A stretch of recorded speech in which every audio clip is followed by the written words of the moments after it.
inner vitality, and you take it to many different directions. And it also creates exhaustion. If in this word there was a keyword endurance, it's what's it called properly? You have synonym and antonym. The antonym is exhaustion, right? So I remember in my 20s, 30s, late 20s, as I was working through the bank experience, I remember that sometimes I was only 28, 29, I would feel exhausted by the time the midday would come in. By the time lunch come in, you already feel that you have worked full day, right? And it was opposite to what I wanted to expect. So for me, as I finished my Wake Forest MBA, I was supposed to be increasing my income. I was thinking over there, what job do I find that has the least amount of stress and urgency and emergency, because my body was saturated at that moment with so much tension and stress. You did not have to do a lot to spark me, right? I would spark like a forest fire in a dry Arizona heat. It would be like that. So it didn't take much. Look, talk, say something, and that's it. And in many times you would burn yourself inside, because not always you can take it outside. So in this particular article, Master Hora refers to anchoring as a way to eliminate wandering attention. Wandering attention removes ability to focus on short-term, long-term, and connectivity between points, because you have to connect your goals to smaller steps, right? You have to actually connect your goals, and you have to break them to smaller steps. In many cases, our ambitions are big, and you select big goals, but they're not attainable tomorrow, and it requires your logic, your reasoning, and your enthusiasm and your fanatism towards the goal to reach it. Person who does not have fanatical approach to his or her goal are less likely to reach it. And there is only one fan, and that fan is you, right? Number one fan, so they have that thing, number one fan of your goals is supposed to be you. All other achievements are done with a stick. Someone is forcing you to do it, and that type of training and way of living is very, at minimum, inefficient. With a stick, like you go to sports. The way we do it, which is the wrong way. Yeah, you go to sports, and someone is telling you must run, or else you're going to be thrown out of a team, right? You go to school activities, they say you're gonna be your number one fan of yeah, you have to be number one fan of your own goal. No. I'm talking about big concepts. Yeah. Right? This type of big concepts apply first of all to me. They don't apply just to you guys. It's from the principles of Practice Hora. First, what does it mean to lead? You have to lead yourself first. And there was another keyword over there that I love. And one of the reasons why I arrived to Practice Hora was wholeness. Right? He was talking about ability to collect yourself physically, emotionally, and intellectually so you're whole. Opposite word of wandering is wholeness. Most of us don't have the knowledge or the skills how to do this. We were raised, I was personally raised with a method of a stick and a carrot. That's how the society at my age, when I was young, that's how it was the custom. It was a custom to do it like that, right? So now they're different approaches where completely there is no stick, right? And there's just some sort of encouragement. But what we need to be training is our own ability to be your own fan. So enthusiasm is a critical component, but enthusiasm without focus is short-lived, without purpose. Why you are pursuing certain goal or ambition? Because ambitions in our current day of life, unless you're playing a lottery, right, will take effort. And effort, it's meaning you have to wake up tomorrow or the day after or the day after and still see your purpose why you're doing it. So the word endurance over here comes in the context of it is actually your fuel. It is really your fuel for your goals, or whatever they are, ambitions, business, personal, social. It doesn't matter which direction you go, you need that fuel. And so what Master Hora refers to when we're reading this article regarding what the kings could not conquer, what the kings could not buy, is really ability to retain usefulness, right? Usefulness and pliability. Usefulness and pliability, because like I mentioned this yesterday, right, when we're talking about reset, we all want to keep the experience, but we also want to have usefulness, so we can do it again, but a little bit better, a little bit faster, a little bit more effective, a little bit more efficient with different results. So how do you acquire experience and at the same time don't lose usefulness? As this article was saying, all the kings like Genghis Khan, or I'm not sure how to pronounce it in English, Genghis Khan, right?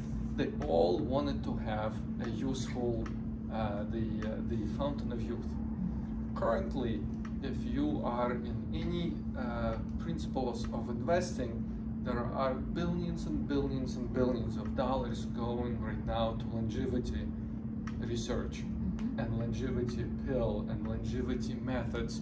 All of our top billionaires, they're all investing money in longevity. Every year is in billions of dollars because they have everything, literally, right? They have everything, and they want to use it for a longer period of time.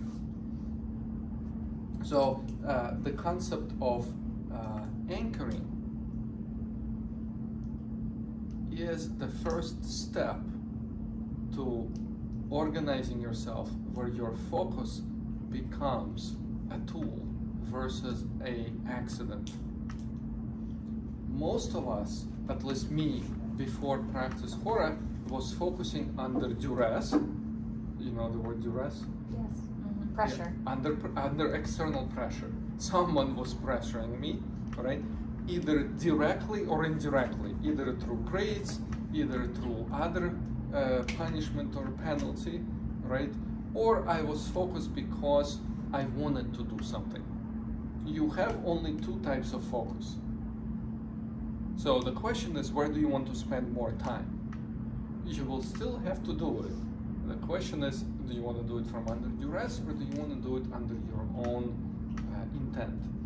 So when I read this article so many times, right? But every time you read it, it kind of opens up new capabilities for you. It talks about because the longer you train, the more it unveils things as you experience over there. He talks about the Eastern energy, yin and yang over there, right? He talks about Western principles of pushing and resistance. He talks about eventually this thing that we experience on basic level called instinct. You covered that term, instinct, right? Where it's not what you hear someone telling you how to breathe. It is how your body at this particular moment needs to breathe.